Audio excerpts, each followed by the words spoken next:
बिस्मिल्लाहिर्रहमानिर्रहीम। अस्सलामुअलैकुम।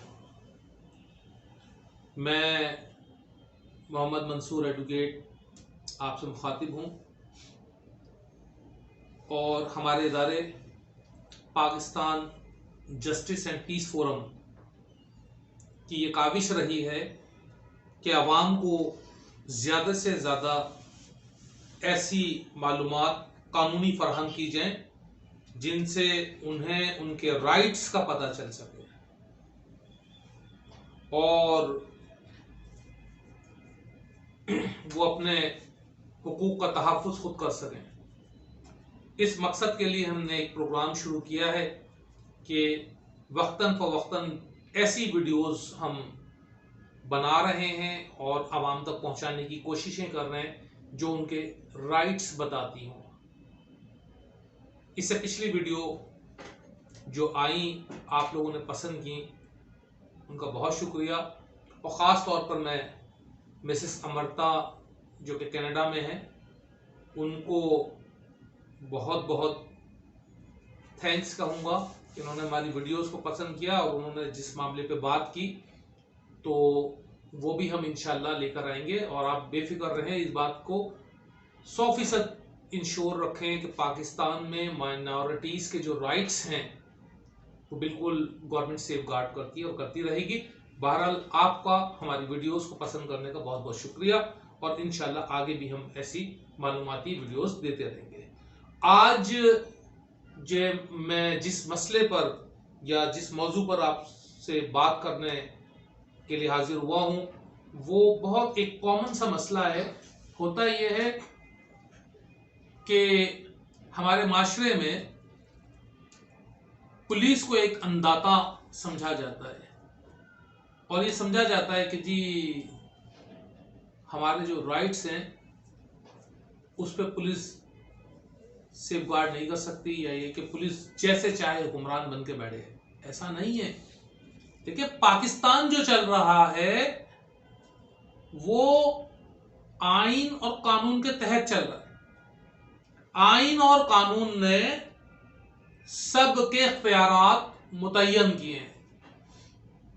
ऐसा नहीं है कि एक शख्स आपके तमाम राइट्स को रगड़ दे, डैमेज कर दे और कानून आपके साथ खड़ा ना हो। पाकिस्तान के कवानीन बहुत अच्छे हैं लेकिन अनफॉर्चुनेटली उन कवानीन को मुकम्मल तौर पर या तो इस्तेमाल नहीं किया जाता या लोगों को अपने हुकूक का नहीं पता। मैं दावे से कहता हूं बहुत से पाकिस्तान के लोग अपने कॉन्स्टिट्यूशन में जो उनके राइट्स दिए गए हैं उनसे नाबलद हैं। तो इसी मकसद के लिए इसी ये काविशें की जा रही हैं। देखें, हमारे माशरे में आए दिन एक दूसरे को धमकियां देने का सिलसिला होता है। कोई टेलीफोन उठाता है, टेलीफोन पे जी मैं तुम्हारे को जान से मार दूंगा, मैं तुम्हारी टांगे तोड़ दूंगा, इस किस्म के मसले होते हैं। आपकी जमीन पर किसी ने कब्जा कर लिया, आप जाएं तो वो आपको जान से मारने की धमकी देता है। बाज दफा ऐसा भी होता है कि आपके बच्चे स्कूल जा रहे हैं तो लोग जेलिस हो जाते हैं, तो जी हम तुम्हारे बच्चे को अगवा कर लेंगे, जान से मार देंगे, हमें इतना पैसा दो।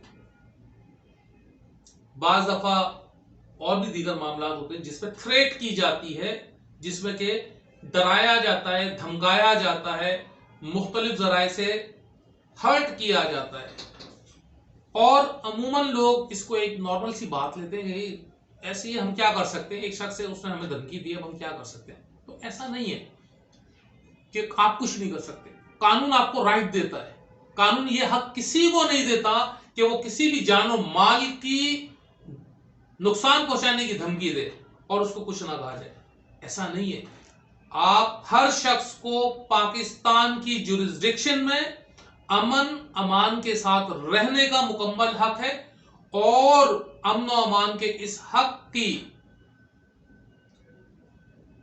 निगरान रियासत पाकिस्तान है। इसके लिए कानूनी प्रोविजन मौजूद है। वो कानूनी प्रोविजन ये कि इन केस अगर कोई पार्टी या कोई शख्स आपको या आपके किसी जानने वाले को जान से मारने की धमकी देता है, तो आपको फर्ज बनता है सबसे पहले जाएं आप पुलिस में अपनी कंप्लेंट दर्ज कराएं। अब थाना कल्चर कुछ इस तरह का है, अमूमन थाने वाले या थाने के पुलिस ऑफिशियल्स दुरुस्त तरीके से आपको एंटरटेन ही नहीं करते, और हमारे जो लोग हैं घबराकर, कम इल्मी की वजह से डर के भाग जाते हैं, या तो थाने जाते नहीं है बोल तो, और अगर चले जाएं तो बोलते हैं यार कौन इतनी जो परेशानी मोल ले, चलो छोड़ो। ऐसा नहीं है, आप थाने जाइए, आपको कोई इंटरटेन नहीं कर रहा, आप एक एप्लीकेशन लिखें कि फलाना शख्स ने मुझे धमकी दी है जान से मारने की।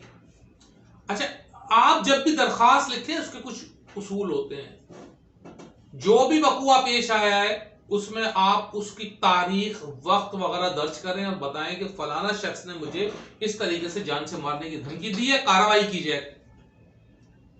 अगर पुलिस आपकी कंप्लेंट दर्ज नहीं करती तो आप उन्हें रिटन में एक दरख्वास्त दे दें कि भाई कानूनी कार्रवाई की जाए, ऐसे मुझे उससे जान का खतरा है। सेक्शन 22A(B) के तहत जो होती है, जो कि सेशन कोर्ट में होगी, आगे हम बताएंगे सेक्शन 22 और B क्या होती है। अगर पुलिस वाले आपकी दरखास्त लेने से भी इनकार कर दें तो अब ऐसी सूरत में किया जाए। ऐसी सूरत में ऐसा नहीं कि कानूनी रास्ता बंद हो गया, कानूनी रास्ता फिर भी खुला हुआ है। अब आपने क्या करना है कि फर्ज करें कि पुलिस वाले आपको एंटरटेन ही नहीं कर रहे, आपकी बात ही नहीं सुन रहे, आपकी एप्लीकेशन भी नहीं ले रहे, तो ऐसी सूरत में कानूनी रास्ता बंद नहीं हुआ। आपको पुलिस वालों से उलझने की कोई जरूरत नहीं है, आप खामोशी से बाहर जाइए, अपनी एक दरखास्त लिखिए, उसमें पूरा मुद्दा लिख लीजिए कि फलाना शख्स ने फलाना तारीख को मुझे फला जगह पर रोका और मुझे पिस्तौल दिखाकर, असलहा दिखाकर या वैसे जबानी धमकी दी मुझे, या मेरे बच्चों को जान से मारने की धमकी दी। ये तमाम मामला आप लेकर आए, लेकिन ये जहन में रखें उसमें तारीख और वक्त और मकाम जिस जगह धमकी दी गई वो जरूर दर्ज करें, और उसके बाद जरिया AD, डाक या TCS मुताल्लिका SHO को आप भेज दीजिए, और यही दरख्वास्त अपने डिस्ट्रिक्ट के SSP के नाम भी TCS कर दें।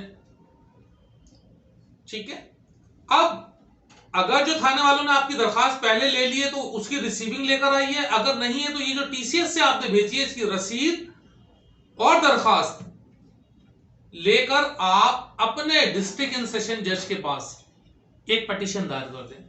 वो पिटीशन जरूरी नहीं आप किसी वकील के पास जाएंगे, आप किसी वकील के बगैर खुद भी दायर कर सकते हैं, इन पर्सन भी कर सकते हैं। याद रखें, अदालत में जाने के लिए वकला की जरूरत नहीं होती, आप बराह रास्त भी जा सकते हैं, लेकिन मेरा मशवरा आपको यह है कि आप किसी वकील से कंसल्ट करके उसके बाद अदालत जाइए, ताकि आपके जो मुकदमा है उसको बेहतर से बेहतर तौर पर कानून के मुताबिक पेश किया जाए।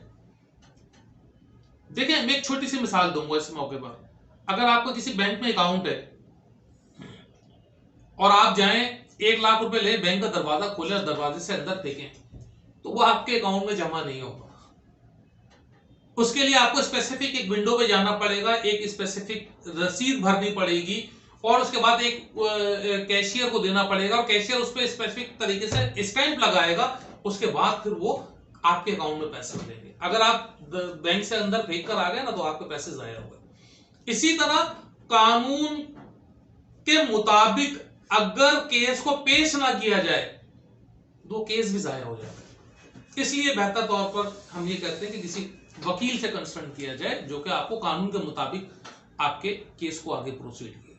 बहरहाल ये एप्लीकेशन आप डिस्ट्रिक्ट इन सेशन जज के पास इन पर्सन भी जमा करा सकते हैं और वकील के थ्रू भी करा सकते हैं। उसके बाद अदालत का मिजाज जो मुनासिब समझेगी, मुनासिब ऑर्डर पास करेगी, और आप के कंप्लेन पर जो कानूनी कार्रवाई हो सकती है 506B के तहत इसकी FIR भी लॉन्च होती है, और उसके अलावा 22B के जो पिटीशन है उसके तहत आपको अदालत जो है पुलिस को भी हुक्म देगी कि आप इसकी प्रोटेक्शन कीजिए इस शख्स को।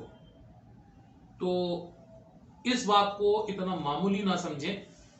जब भी कभी आपको, आपकी फैमिली को, आपके बच्चों को आपके बिजनेस को किसी भी किस्म की अगर कोई शख्स थ्रेट देता है ये सब और आपको ये बावर कराने की कोशिश करता है कि जनाब वो कानून से मुबर्रा है, तो याद रखिए पाकिस्तान है, पाकिस्तान आइन और कानून के मुताबिक चल रहा है, कानून से बड़ा कोई नहीं है।